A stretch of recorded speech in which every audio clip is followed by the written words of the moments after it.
hello, you there? Yes, I'm here. Someone's All at the right, we're phone. back online. I'm excited. We're meeting another new person. But before we do that, my name is Yasmin Euphemia, aka Sugar. As you know, I come under the umbrella of beauty therapy, and I'm here with, she can't Beverly, remember who. aka UK Fluffy Chick. And I currently work in retail management, but I am digressing and moving on into adult education, teaching, sewing for well-being. So today, I mean, we're united as Sis-Stars, and we would like to embrace other Sis-Stars doing their thing or wanting to share elements of their life with us. And we have a Sis-Star today sharing elements of her life with us. And that's Tracy. Tracy, are you there? I'm Hey, here. Hello. Hello. Hi. right. So Tracy, tell us a bit about yourself, Tracy. So I'm Tracy Barbie Gordon. I am a very young, mature, but nearly 50-year-old woman. I've had a variety of jobs, from the prison service to working in social care and currently in education. So I've taught English. I've worked in an international school in Seychelles. I lived in Seychelles for 10 years. At the moment, I'm a mentor and a tutor in a college. Okay. Mm. Wow. Isn't it? That's a Really, lot. there's a lot of head stuff in it. Yeah. Okay, nice to Yeah. meet you. Thank you. Lovely to meet you too. All right. So wow, you just done your Oh, background all in one it's a bit go. long, sorry. So, so what has made you follow this get into this path? Like what has inspired you? um, so with the education, actually, I just fell into it. So when I was living in Seychelles, and I love reading, I saw an advert for a job in a library. So I was like, yes, I get to read books all day. That's what I want. Um, and it was in a school, so I was working in the library for about a year, and then was mentored to develop that into encouraging children to read and going into classes, and then that kind of led me to train to teach, because I just felt it was just an amazing thing to inspire young minds. It's just so amazing. I just wanted to be part of that. That Wow, was wonderful. Yeah. that sounds, I was mesmerized. Imagine. So, yeah, you you're know, mes this is why this thing, because I said there's so many people around who don't know what to do half the time, or the full depth of what they have done or what Oh, they are doing. So this well. and where they're coming from. It's like Yeah. how did they get there? You know, you yeah. mentioned seashells. I don't. My geography is rubbish. Give me seashells. I don't even know. Ah, ah, seashells. You But can. not seashells, she sells on the No, seashore. not No. that one. Not that one. So it's Seychelles. It's slap bang in the middle of the Indian Ocean, but part of just off the east coast of Africa. It's How did very, you very come to calm. get there? So that's the land of my father and mother. So they retired there some years ago, and I wasn't having any of it. I said I want to come too, so I packed up my family and gave it a try. We said we'd give it a year, and then we ended up being there for 10 years. So it was Wow. Wow, amazing. It was amazing. Yeah, that sounds amazing in Isn't yeah, itself. it? That's yeah, another story. We'll have to get yeah. you, Absolutely. you know, get you back just for that one. Um, But the mentoring has obviously hooked you. yes, yes. The mentoring. So when I came back, I knew that I wanted still to stay in education, but I wanted to do more with regards to young people's mental health and well-being. And that's what that's what really drives me right now, especially um, the last couple of years has been hard hitting for everybody. Mm. that our young people are out there really suffering and really needing guidance and really needing somebody to cheer for them and tell them they're great and everything's okay. And that's, you know, that's what I spend my day doing. It's hard. Yeah. That's amazing. Mm-hmm. And so probably one of the things I wanted to focus on, you know, that really inspired me, you know, I love what you guys are doing. Thank you. I just, about my own mental health and my own well-being, and recognizing that, you know, you have to love yourself, you have to love yourself as well as loving each other. So I kind of explored what that meant for me in this last year or so, and it was about, I didn't want things, I missed experiences in lockdown, and I felt like I didn't embrace those kind of the opportunities enough. So that's what I'm doing. I'm trying to have experiences, really different experiences, really challenging experiences, you know, just so as I've spoken to Bev, I've branched into performing arts, which is totally out of my comfort zone. Wow. And I joined a singing group. We did a bit of a show, which I was absolutely terrified, and I needed a bit of wine before. I think that's good, by the way. But I just then, you know, just doing that and being there, I just loved it. I just absolutely loved the experience, even though I was scared, even though I was doubting myself. I just felt, this is what I want. I want to feel empowered. I want to feel good, feel different, all those things. And I want more. I want more of that. Yeah. And you'll get that from just stepping out your comfort zone, doing stuff, because you know, we sometimes we're scared to step because we feel like we're gonna fall. But what if you don't fall? What if you fly? You know, we don't think about the fly part. We just think about, oh, what if we fall? What if it fails? What if it don't work? What if people laugh at us? What if? And then we just don't do a lot of things. So good for you. You know, man, just step out there and do your thing. So basically, so you've gone into performing arts. Yes. But the way you spoke earlier, it's like there was other things that you intend to do or you are doing as well. So I've dealt, so that little experience, I decided I'm going to do more. So I've joined a musical theatre troupe. A music did what? A musical theatre troupe. Oh. So I'm really experiencing and learning about myself. I learned that I can't dance and sing. But I'm trying.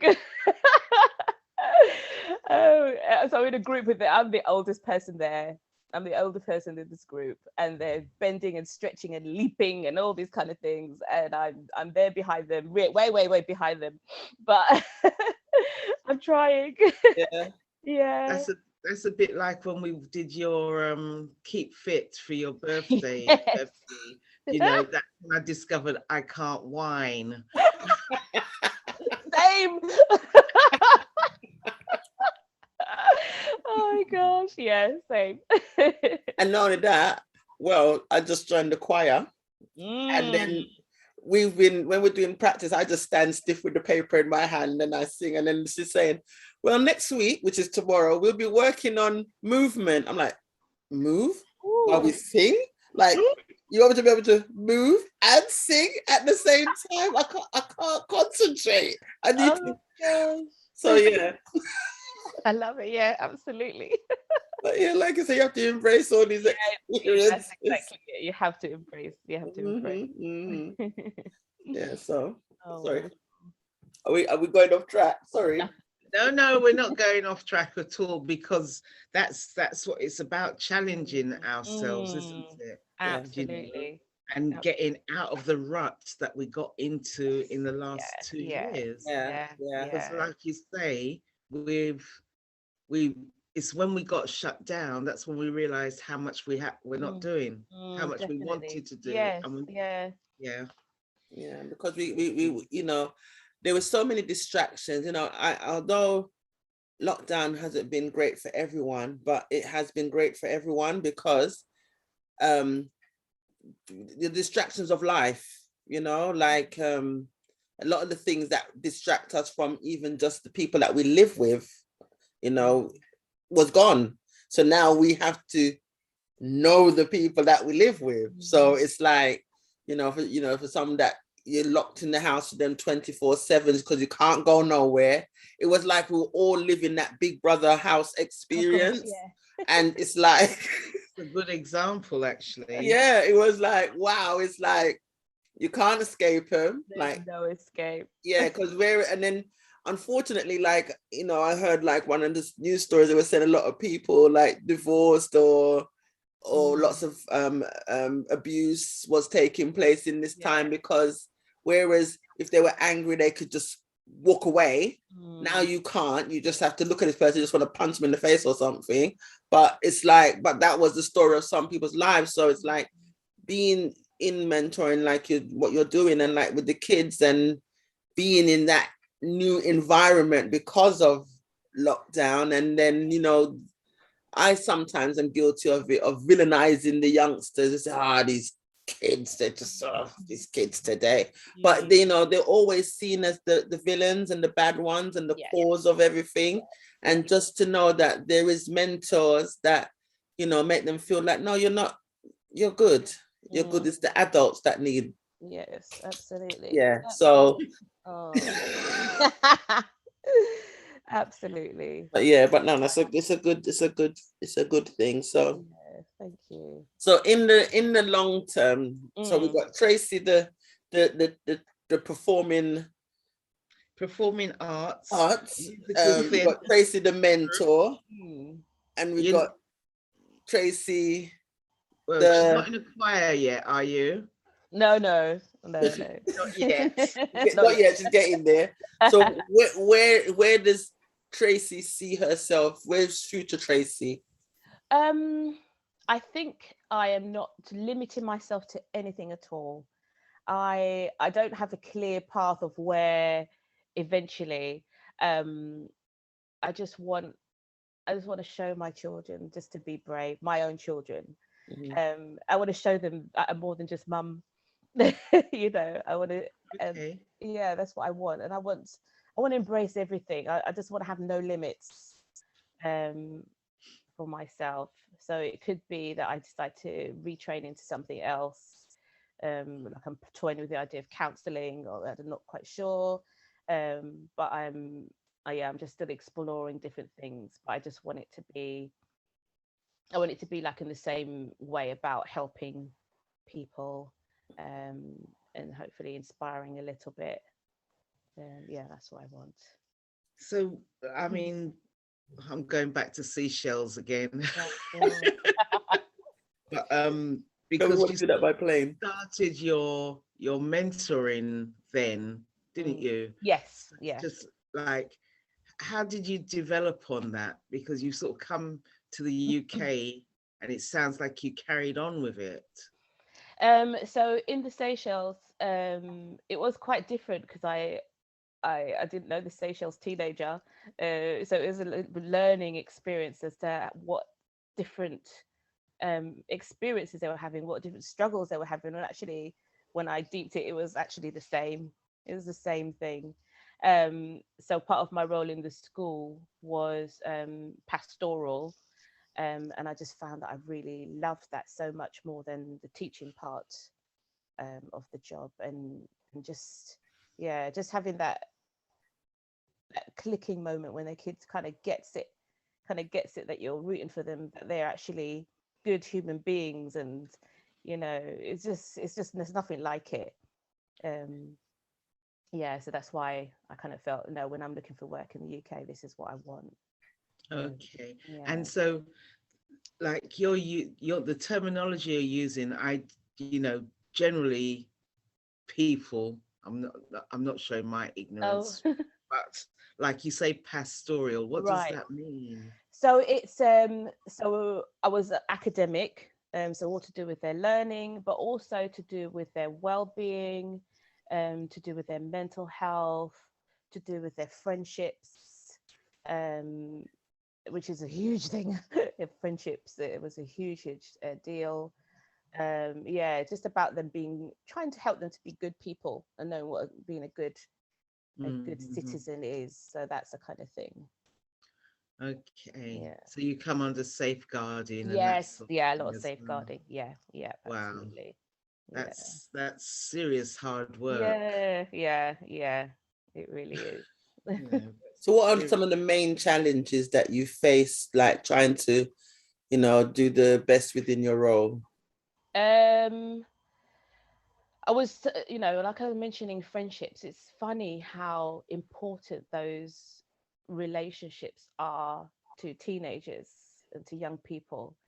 It's everything. And sometimes as a grown up, you kind of trivialize it. Oh, it's okay. They'll understand. The little struggles that they have. But really, it is absolutely everything to these young people, to the point where sometimes they won't come in to college. If they're really struggling with some of their friendship groups, it can actually impact learning, and they're kind of really seriously deep stuff going on with friendships. And also obviously with parents, understanding that sometimes our parents are well-meaning and kind of separating um, what that means, trying to be grown up, trying to learn from your mistakes, but still respecting your parents, still understanding your parents, trying to protect you and understanding what that means.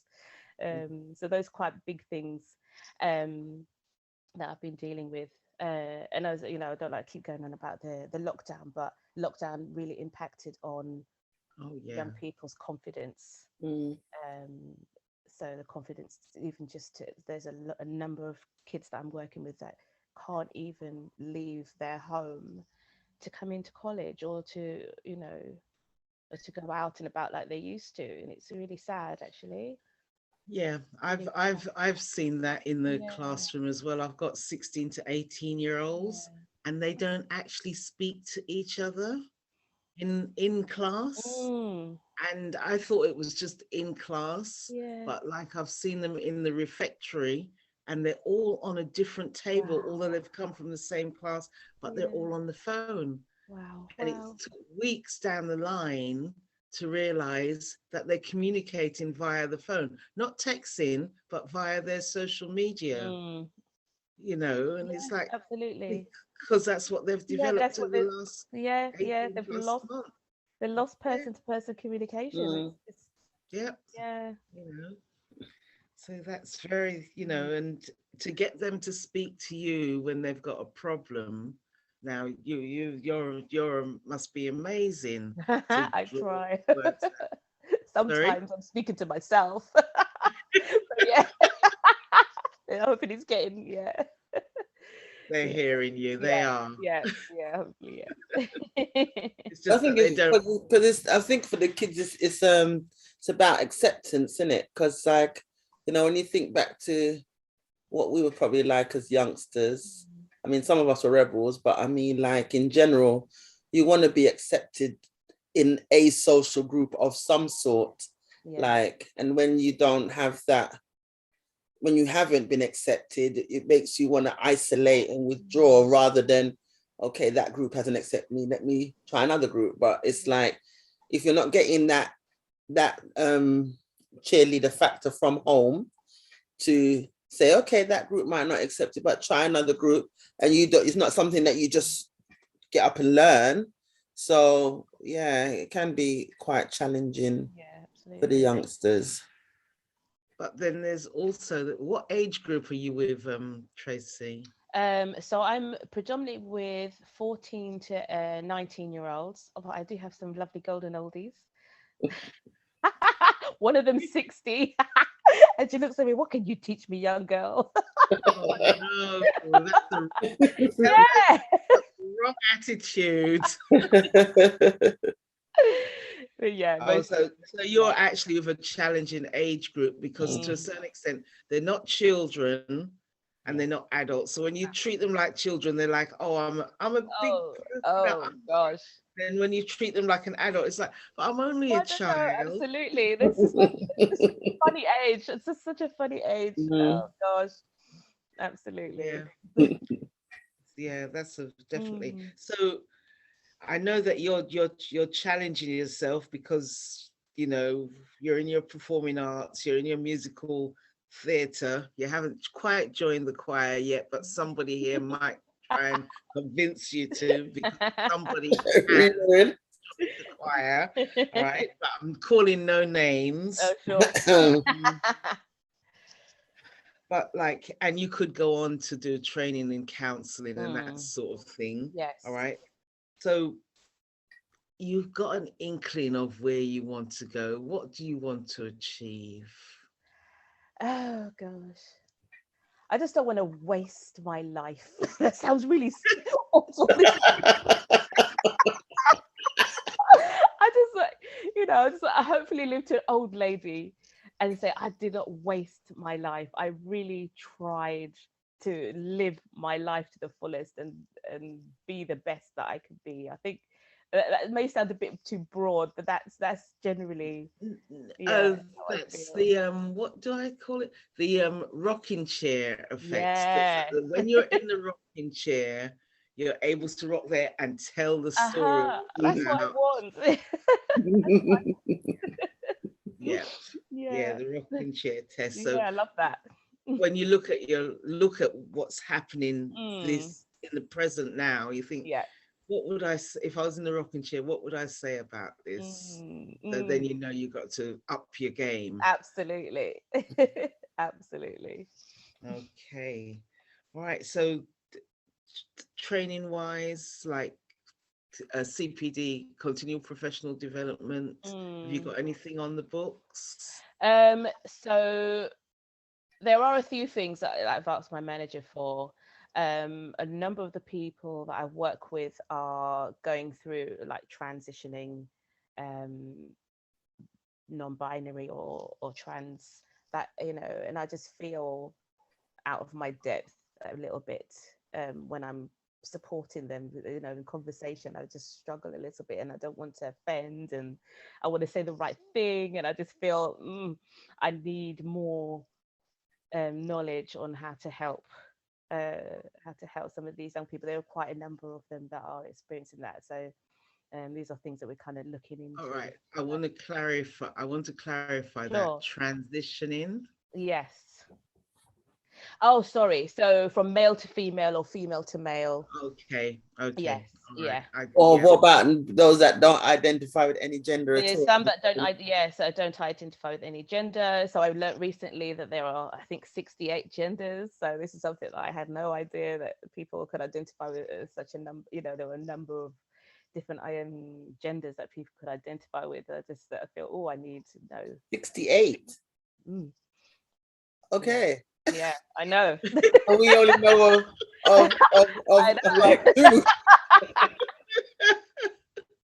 Sorry. Right. Oh my goodness. Yeah, yeah. And then we are struggling Yeah, with our yeah, seven. Isn't it? yeah. You were telling me the other day what they were, because no, it wasn't you. It's someone else I was having a Oh, Yeah. conversation. The only thing I know is about what they call it, like, is the umbrella name for it gender fluidity. Gender fluidity. Is So that there's what? gender fluidity, there's transgender, there's cis, there's so many, so many. You see, I've just learned something, because I've thought when we say gender fluidity, it just covered everybody, Everything. didn't it? That's what I thought. Yeah, I didn't know Yeah. that was a gender in itself. Mm. Yeah. But no. Pansexual or something I learned. Just yeah, I need to know Wow. more. Yeah. Yeah, Yeah. yeah, 68. You've got some learning yeah. to There's do some I'm there's there. some telling learning. you. There's some learning. Telling you. Wow. Yeah. Well, yeah, so that's really interesting, because to me, as you'll probably know, I call everybody young, because I'm at the age where I feel I'm older Oh, than sure. everybody else, because, so to hear that there's a young person still developing themselves Mm, and not being dragged down, because like you say, people say, oh, you're too old for that. yes, It's yes. like, no, you're not. You see, you go on social media and you see this 93-year-old woman that's just got her degree. It was her Mm, lifetime ambition, but she had to live the life and bring up the children and 1000%. do whatever she did. Yes. And now she's got her degree. And you think, That's Oh, but she's amazing. 93. Does it matter? Yeah, I've always said that age is just like measurement, just like how you have inches and centimeters and minutes and seconds. It's just a form of measurement of how long you've been on the planet. Because your measurement could be 94 years old and you've done a lot, as well as 94 and you've done nothing, Done nothing, So, exactly. and it could be you're 10 and you're not even say 10, like say maybe teens, and you stop developing while you're still young in our eyes to develop. And someone who is say 50, 60 is developing and saying, oh no, that's too old. There is no age, age is just a measurement. Absolutely. So my dad is like that. My dad is so inspiring. He does not let his age hold him back at all. I think he was nearly 60 when he came here for a couple of years. He decided, I'm going to learn computers because I don't know how to move a mouse. And this man did a ton of computer courses and learned how to build computers, and then decided, I'm going to open internet cafe when I get back. And he did it. And he learned how to play the steel drums, and he taught me how to play the steel drums at my old age as well. And he's just he's just amazing. He just doesn't stop. Stop. And I love that. I want to be that. Yeah. I wouldn't. Now we know where you get it from. Yes, my papa. Yeah. All right. So is there anything that you would like to include that you think that we might have missed out in discovering who is Tracy? Who is Tracy? I think yeah. I think I've covered most things that that comes to mind. And I've really loved sharing that with you guys. It's really nice. It's nice to think about yourself outside of outside of the labels that's been given to you socially. Like you're not here having a conversation as someone's mother or someone's sister, someone's daughter, as the employee, as part of the performing arts group. It's just you. Sis-Star Tracy. Gordon. Yeah. Sister Gordon, yeah. You've got a lot of stuff under your belt already, sort of thing. So it's going to be great to see where you go with it. Thank you. Thank you. Sort of thing. Oh, that's the timer's gone off. Oh. That's amazing. How's the time just so quickly? So we're at the end of our little chat now, and it's really great having you here. Thanks for having me. Yeah, and we'll check in and see how you get on as time goes on. Lovely. Well, check in. We're having you back. Yes. UK Fluffy Chick is planning to have a group of people back to hear where they are and what they've been up to since we spoke to them. So you're already on the list. Okay, we've got you now. Right. So it's very nice to hear about what's going on with you. Thank you. And thank you very much for sharing it with us. Thank you for having me. All right then. And that's a wrap then. And that's a wrap. Okay, bye everybody. Bye. Bye. Thank you. Bye bye.